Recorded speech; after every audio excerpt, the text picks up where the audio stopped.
The ancient Romans and Egyptians fashioned artificial eyes out of painted clay. By the 1500s, Europeans started making them out of enameled gold, and soon out of glass, which remained the norm for hundreds of years. Today, most artificial eyes are made of acrylic. If you've lost an eye in an accident or to a disease, a specialist known as an ocularist can fit you with an artificial eye. You can get a ready-made model or a custom-made prosthesis like the one for which this patient's being fitted. No two people's eye sockets are the same, so the first step is to take an impression. After inserting the impression tray, they inject a material called alginate, filling the entire socket cavity. After 90 seconds, the alginate sets, and they can remove the hardened impression. They place the impression in a mold and pour in a type of plaster. When the plaster has hardened, they remove the impression tray and then the impression itself. What's left in the mold is a plaster replica of the socket. Now they put a wad of acrylic plastic dough into the mold, lock the mold into a press, and submerge it in a high-pressure curing unit for 25 minutes. Then they cool the mold in cold water. Here's the original impression compared to the acrylic model they've just cast. This model is called the fitting shape because they use it to fit and mark the positioning of the fake iris.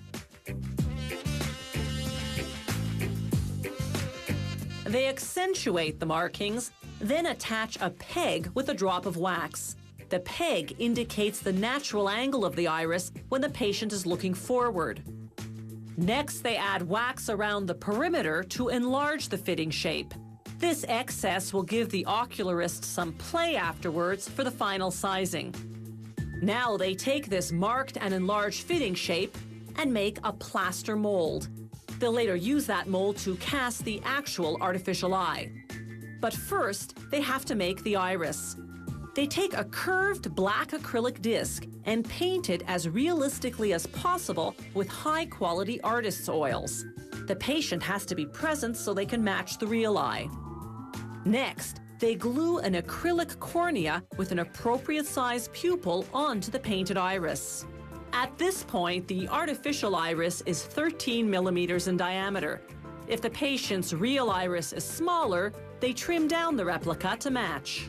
The iris then goes into the plaster mold, covered with white acrylic dough.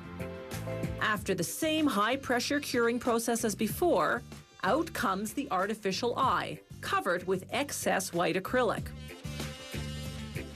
They trim off that excess and the peg, using a grinding tool and a cutter. This refines the shape and exposes the iris buried underneath. They smooth the surface against a grinding stone and verify the measurements. Then, using hard coloring pencils, they add finishing touches to the iris and draw blood vessels. They label the eye with the patient's initials, then apply an acrylic coating to seal the pencil marks.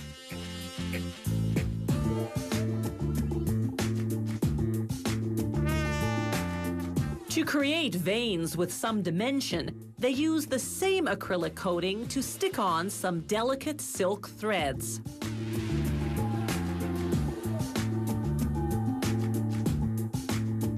Once they're satisfied the artificial eye is a perfect match, they seal the artwork with another acrylic coating. Once that cures, they polish the eye to a shine with a cotton wheel. The shapes and colors of artificial eyes are endless because patients' eye sockets and irises greatly vary, as do their scleras, the white of the eye. This artificial eye, or ocular prosthesis, is ready. The final step is to ensure that the fit is perfect. The patient's ocular muscles attach to the implant, enabling his artificial eye to move in unison with his real eye.